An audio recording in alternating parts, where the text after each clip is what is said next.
All right. Hello from Greece, and thank you for this invitation and your kind words. I will present today a field-based ethnographic study on natural disasters in urban Greece.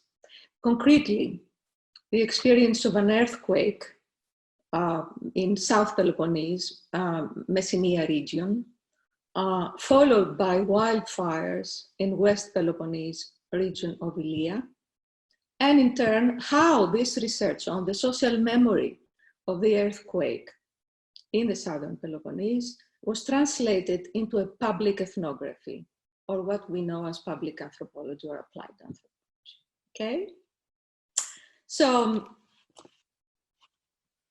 I was chatting one afternoon while we were drinking our afternoon coffee with an elderly lady in the lovely coastal city of Kalamata in South Peloponnese. And I asked her if she recalled anything from a devastating earthquake that hit her region 10 years earlier. She shied and said, quote, "We were a company of 12. Oh, do I remember, all happy talking at the harbor when the misfortune came. It was 9 o'clock at night. Right in front of me was a doctor's young child with his little hands trying to reach out with his arms spread, screaming, 'Earthquake!' But our hands couldn't reach each other, for we were moving left and right, back and forth. Staring at his little feet, I saw the earth splitting open. A few steps down was the sea. We will drown, I thought. From then on and to this day, I go around with a little flashlight in my handbag, and the matches are still by my bedside." There was no electricity after the earthquake. End of quote.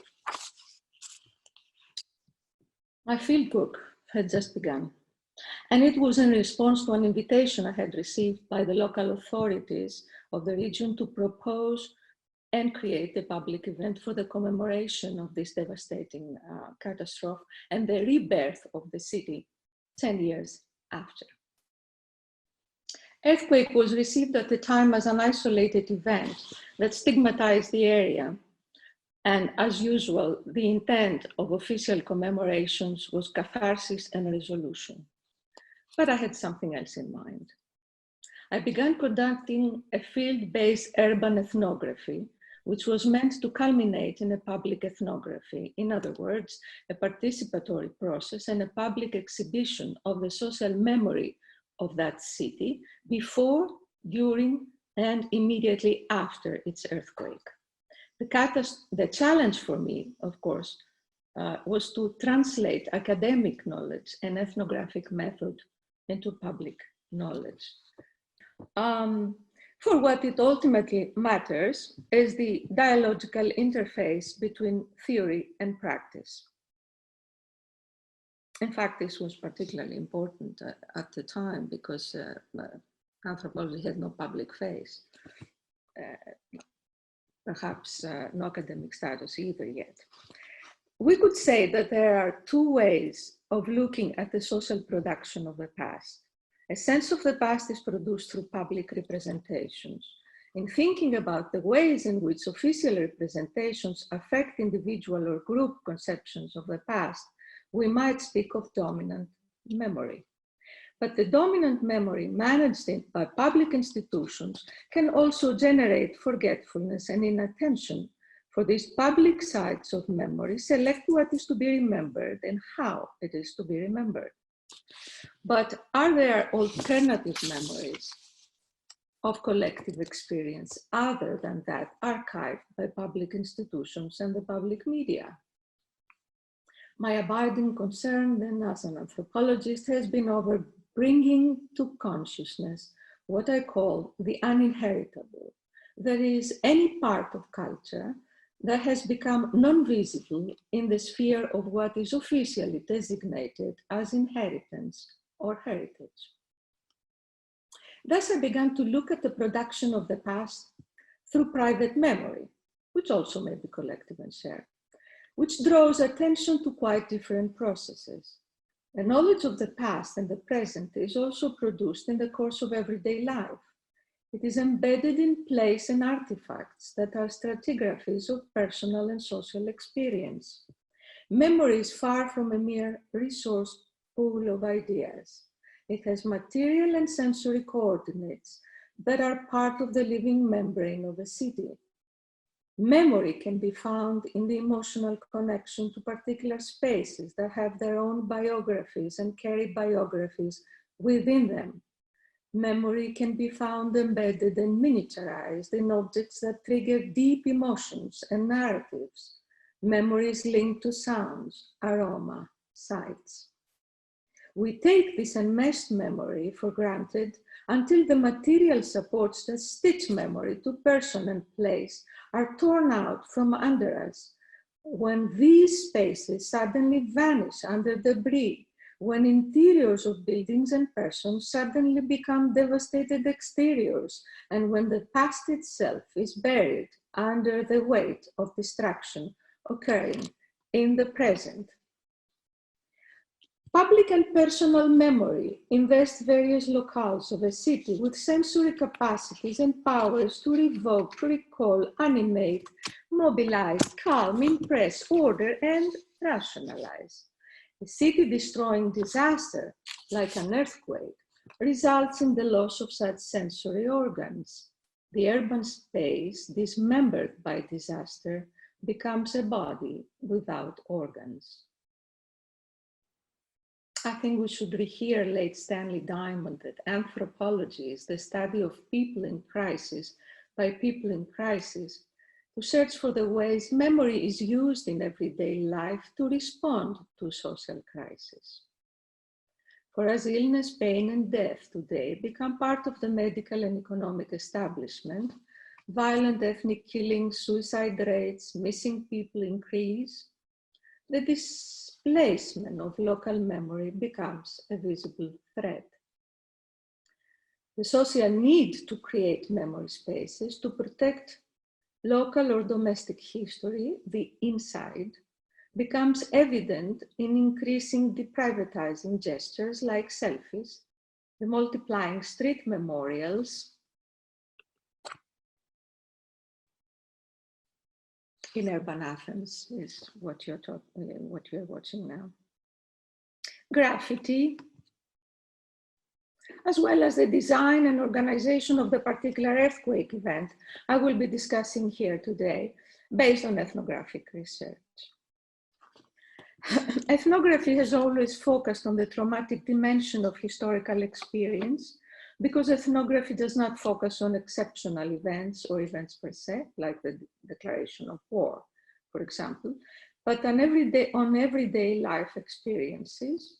And the first casualty of traumatic history is everyday life as a stable, predictable structure. Traumatic history gives rise to new forms of everyday life, documents people making meaning and identity in the aftermath of displacement, violence, separation, exile. Anthropology is the discipline that theorizes the traumatic as everyday life.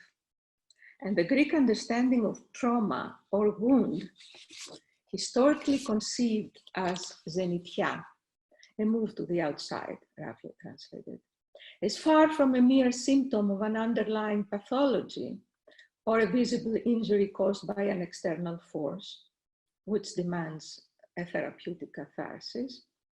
It speaks instead about long historical experiences, open wounds that travel through time and via bodies, individual and social, national and global, and congeal into a collective memory. Ethnographic documentation that deals with such experiences, histories, practices that have been devalued, abandoned, and forgotten takes time. The recovery is a long process. It has to be done brick by brick, fragment by fragment. The earthquake commemorative event I was to organize aimed at challenging the distinction and the hierarchy between public and private memory and history, and sought to rearticulate that which has been silenced. A public space was created, therefore, for presentation of both official public memory and alternative memories. In my effort to get a sense of the past, I began to look for that other city of silence. I stumbled upon fossils of the disaster, a hidden memory layer of the city itself frozen in limbo, which became sensible to me as I visited closed down ruined factories, abandoned schools, and cemeteries, sites of urban amnesia. My initial exploration of spaces of urban amnesia were coupled by an exploration of the photographic record of the city in ruins. Pictures had been taken by amateur local photographers and professionals who lived in the city in the wake of the earthquake. I came across skeletal buildings, buildings turned inside out, parts of buildings detached from each other, and the exiled people like the edifice's flesh, cut off and separated from the ruined building. This was an exposure of the devastated interiors of both the persons and the environment they once called home. The skeletal building in some photos struck me as an ironic image. It was a spontaneous historical monument, documenting the action of the seismic violence. It is also the petrified image of the impermanence of human achievement and effort, of its erasure by nature and the vanquishing of modernity. For Walter Benjamin, modernity was always already ruins, since its myth narrative was the eternal return of the new and the incessant creation of the outmoded. But in that city, after earthquake, we witnessed briefly modernity's replacement. The post-disaster city was the postmodern city par excellence, one where the ruins themselves were an outdoor museum without walls or modernity's limits, that is, apocalypse, death, and fragmentation. Here, Baudrillard's argument about the museumification of social reality prevails. The apocalyptic cannot be rendered into a museum exhibit, whether it be the Shoah or nuclear holocaust, for we are in the midst of our own living museum as we drift among the debris of modernity. Beheaded and broken sculptures, scattered in cemeteries, squares, art spaces, added to the allegorical ambience of the post-earthquake ruin.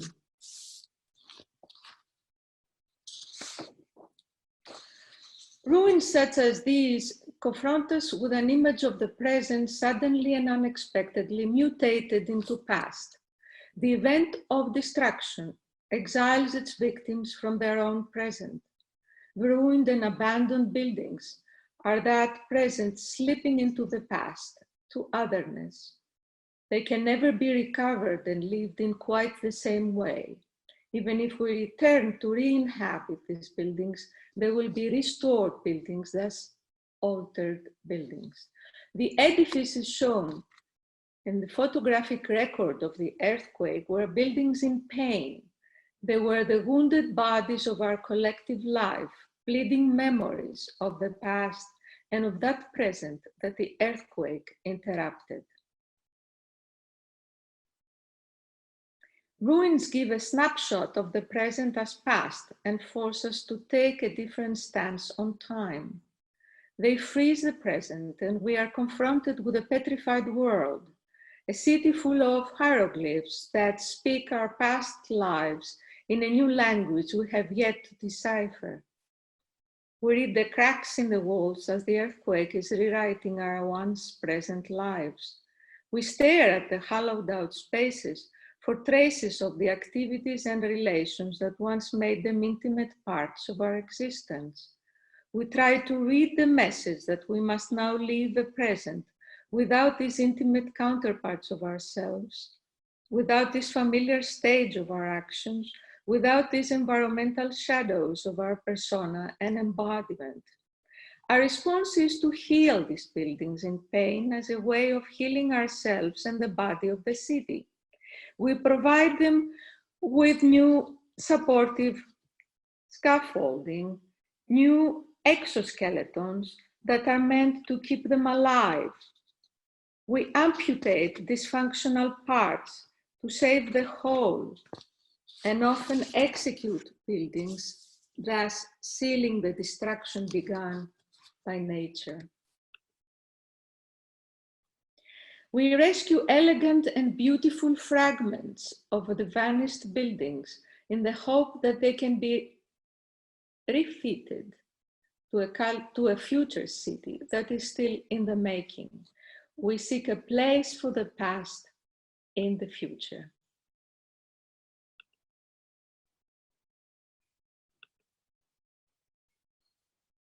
And as these interventions continue for long as acts of remembrance that try to recover and revitalize what made the city a breathing body and a membrane of our lives, the scattered shreds and fragments of burial stones and grave memorials in the city's cemetery reveal that not only the present is fractured or lost, but also the vehicles by which we remember the past.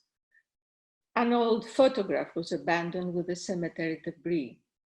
It had not been reclaimed by his descendants. Had the person been forgotten with the picture now that the place that marked his death was lost?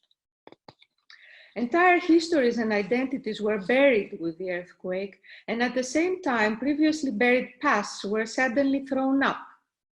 Objects appeared that had been lost, items that reminded us of earlier inhabitants of this site or revealed the present that was hidden away.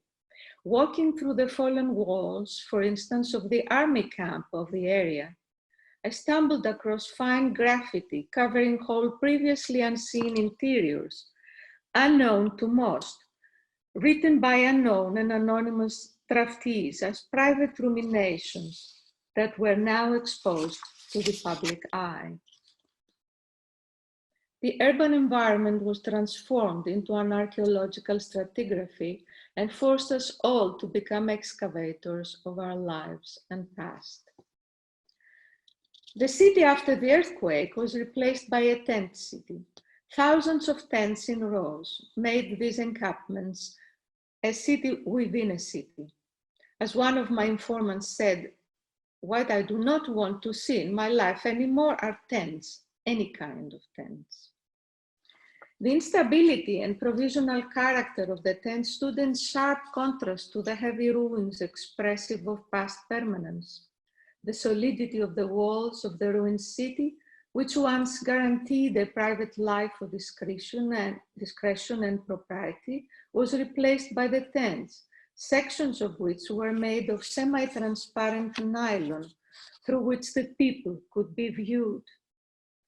If the ruined stone exposure signifies the termination of private and domestic life by the catastrophe, the transparency of the tent speaks to the fact that the private is an ongoing casualty of the disaster and the last area usually to receive rehabilitation and restoration. The hierarchy of human needs that emergency relief recognizes and implements, such as medical care, food, water, clothing, sanitation, most likely does not include the recovery of private life. Earthquake victims are irrevocably public persons. Recollections of people, but also collections in the pictures of local photographers, portrayed the people of the tents trying to reinstall in these conditions some aspects of past normalcy of their life. The most mundane acts became crucial and resonant. Consider, for instance, the image of two women shampooing each other or elderly women standing next to cooking pots. It is as if people, by engaging in the day-to-day activities of living and surviving in tent cities, silently and slowly erected their own habitat by an accumulation of gestures of miniature normalcy. They lived both in the tent city and in the city of the imagination, the imaginary normal. The recollections and images that made the most forceful impression were those of the elderly and the children. The elderly mostly appeared lost in space. A man looking from the small square window of the tent appeared like an isolated face in the midst of a vast canvas desert. The elderly, with their body postures, faces, and discourse, expressed most eloquently that they remained violently unreconciled to the tents and to what they lost. They were angry with memory. The children also despaired, but their bodies adjusted and adapted more easily, both to the loss of space and the space that replaced it. They entered the provisional and transitory character of life after the natural collective disaster and familiarized themselves with the surprising and the unexpected. They discovered permanence and stability in the spaces of their imagination, in their capacity to imagine. They played with the tents, transforming them into something other.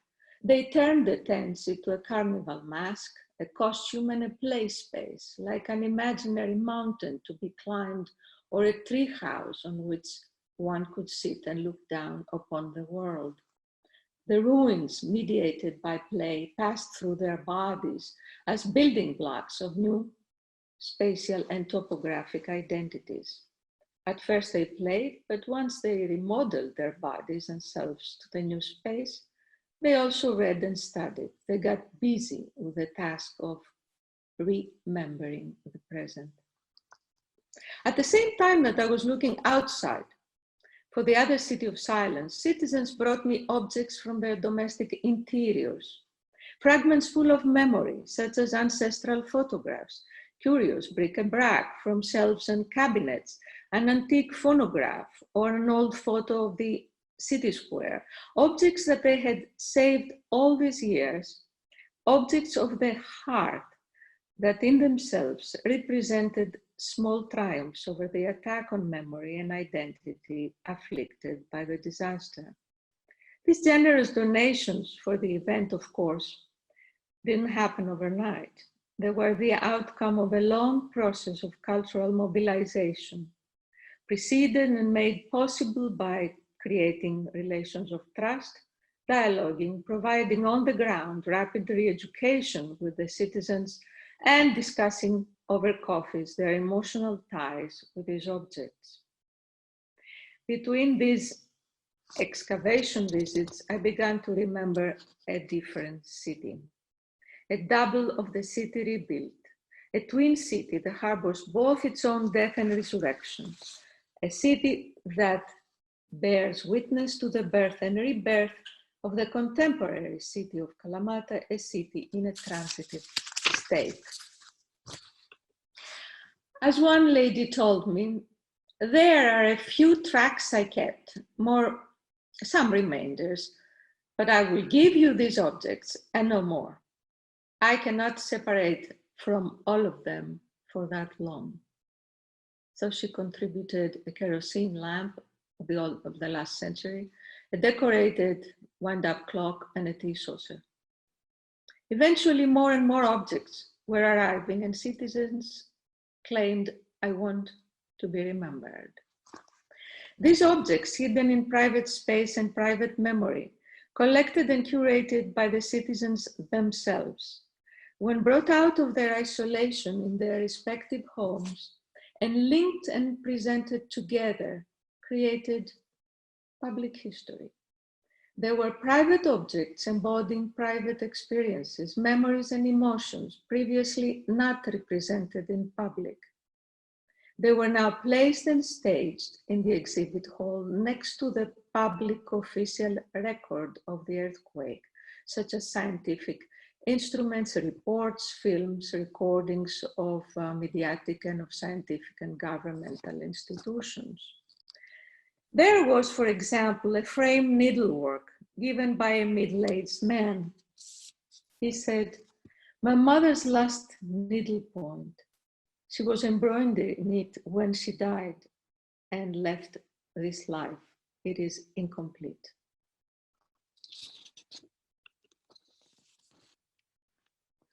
In one corner of the exhibit, among 19th century window shutters and wooden doors that had been rescued from now vanished houses, there was a framed turn of the century family photograph with these comments.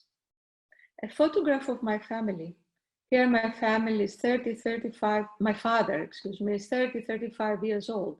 He died when he was 86 in 1968. In my attempt to assemble a public exhibit, I discovered that some citizens had assembled their own secret museums. A middle-aged man contributed a broken wooden tobacco pipe, a shard of a ceramic vase, a china coffee cup minus its saucer, a glass bottle stopper minus its bottle, saying, "These objects tell their own story." I have them on display in a cupboard at home. I call it the earthquake display. What can we say today? The earthquake was a shattering event. Do you know what it means to be looking for your own wife in the dark when she has lost her voice?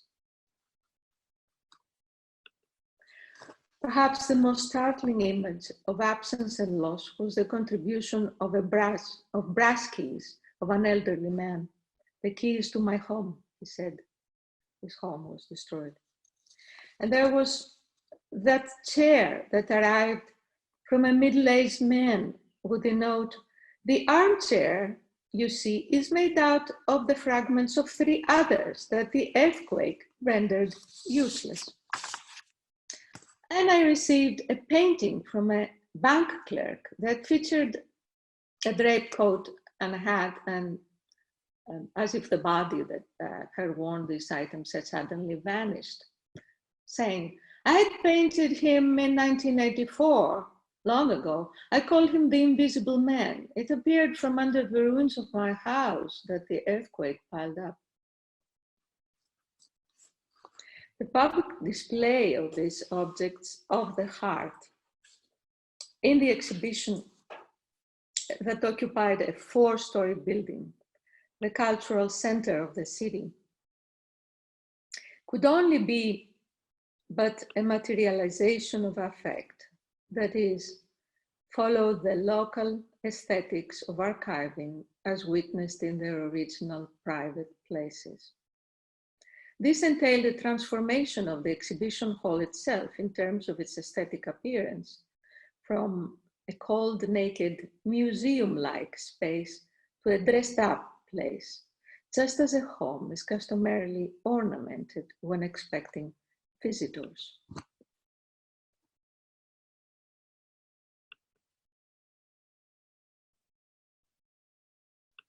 The specific spot I chose for the staging of the objects in the building was the sanctuary of the fine art, pinakotheki in Greek, a space most locals had never visited before. Thus the description of that archive space as a space of death. During the event, the donors visited their objects at the exhibit several times, and hundreds of school kids observed, touched, and dialogued with these objects and the accompanying oral histories. The remembering of the earthquake in the drawings of the visiting school children transformed the exhibit into a learning space. A special children's space had been prepared with objects such as desks and chairs collected from earthquake-hit schools of the area. There, in over 700 spontaneous drawings, children portrayed their reimagination of the quake and the commemoration itself. This material too became part of the created videos, slide projections, and touchscreen technology that featured during and after the exhibit.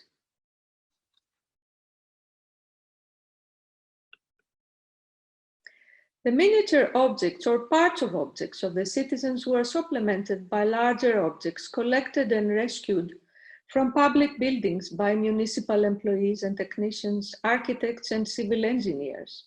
They were collected, they said, in the hope to see them featuring on the new under construction buildings.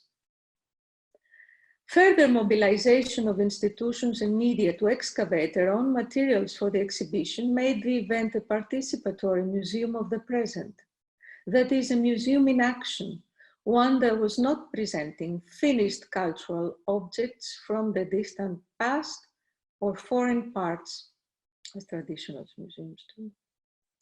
This mobilization of memory, the creation of a participatory museum of the present, bear witness to culture in process and to participants as social actors in this process. Participants use the exhibit as a vehicle to recognize their relation to a traumatic and silenced past. Concluding, the problem in the pursuit of popular memory is to explore what are the means by which social memory is produced. The exhibit I had planned and designed with the involvement of the citizens attempted to answer this by examining the popular and spontaneous ways in which the people of that city recorded the events of the earthquake. What strategies, in other words, practices and materials they used to preserve or to recover the past and the immediate present, both of which were destroyed by the quake. So this exhibit was less a commemoration of the disaster than it was a commemoration of the popular memory of that event, and more particularly of the struggle for memory in wake of the defacement of the earthquake. In this context, the acts, forms, and vehicles of popular memory were and are integral elements of the post-earthquake reconstruction of the city. Popular memory was as much a collective contribution as the clearing and rebuilding work. The exhibition sought to explore the city of the imagination, built and recollected by popular memory. Thus, memory was the site of excavation in this exhibit, and memory, as I already defined it, is embedded in sensory experience, in matter, which made this exhibit an archaeology of memory. The assemblage of these fragments is not their aestheticization, though. It reenacts the process by which the people of that city reassembled their lives and their city from the fragments made by the disaster, a process we could term the poetics of fragments, because it focused on how the people restored meaning, order, pattern, and aesthetics to their lives in the aftermath of disaster. This public event might appear at first as a final accomplishment, and certainly one that pertained only to the region. But is it?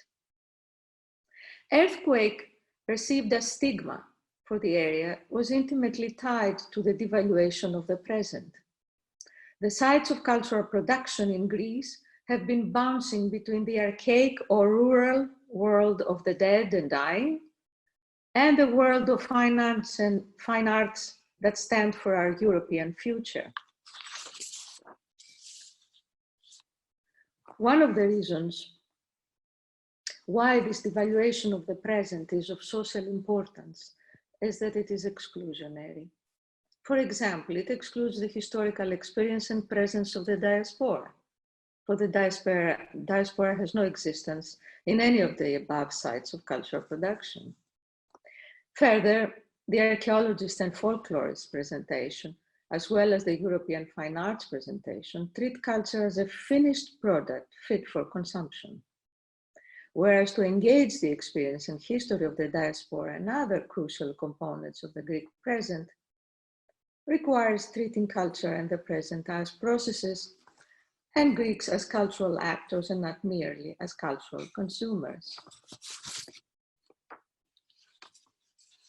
As I was writing these thoughts, various parts of Turkey, Greece, Taiwan, followed by Kobe, Los Angeles, and so many more, were shaken by earthquakes.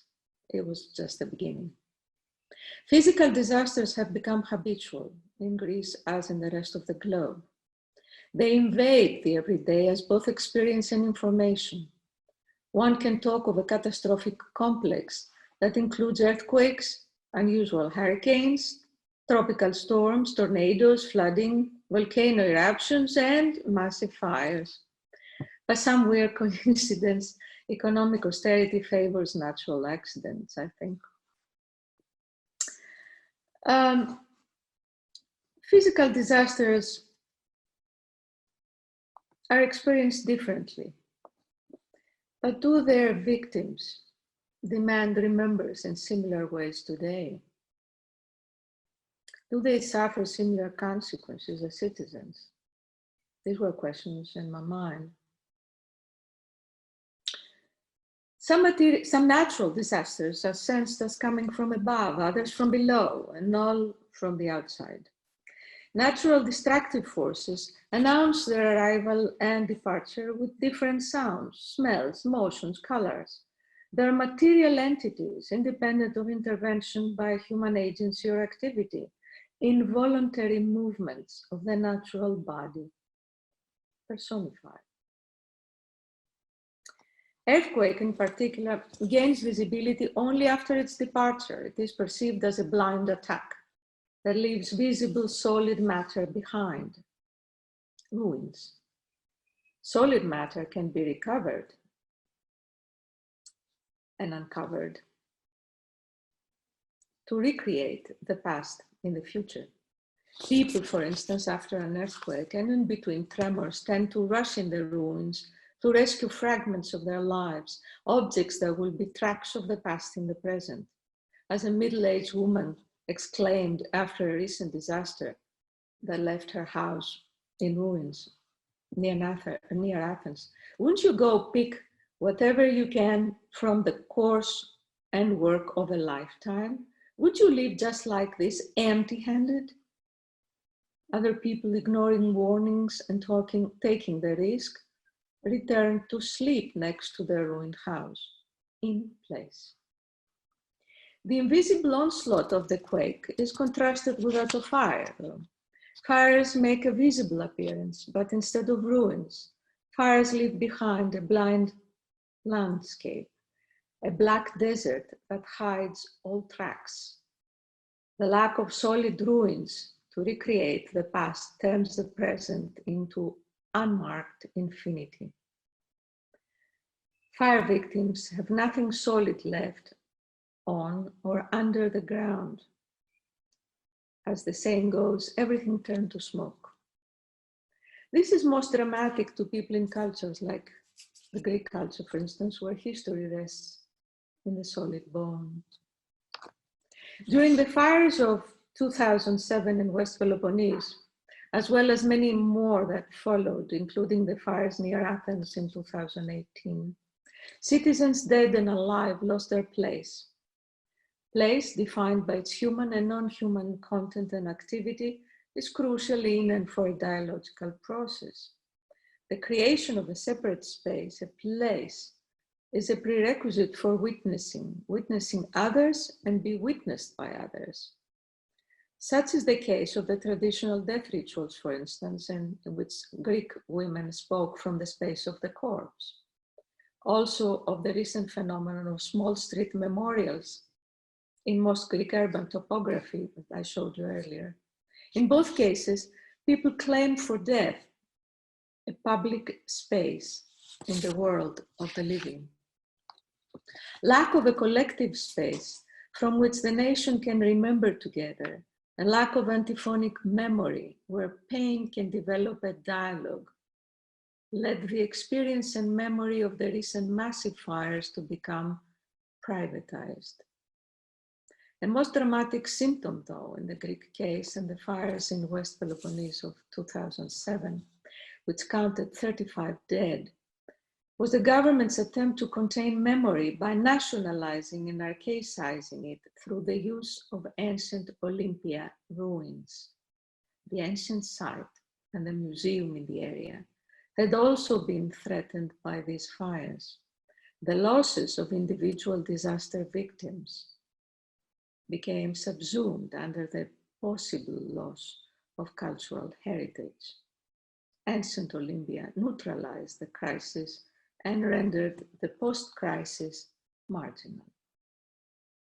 Local people's response was eloquent. anticipating perhaps the usual post-disaster installation or by local authorities or the government, an official, all-encompassing monumental plaque in memory of the victims. They rushed to state publicly their own view of memory. Their immediate and spontaneous response was to plant 35 individual little memorials in a row on a sidewalk of a main road for the 35 burned to death victims. This collective appearance resembles a dissenting chorus, a chorus intended to expose an unjustifiable injury and demand a third stream of anamnesis of memory, one that escapes classicism and cosmopolitan assimilation, one also that brings the dead back among the living. Fires made bodies disappear into thin air. The dead, like vagabonds, move away, leaving no roots on the ground. And citizens realized that compensation for the victims was to be only economic compensation and or relegation of victims to private charity, that is, the use of money to create active forgetfulness. The little graves, you see, they planted themselves in public, in the street of the living, bring its dead down and all of them together into a settlement. They're back in place. This is the place where Eros and Thanatos can intersect, the place that defies homelessness.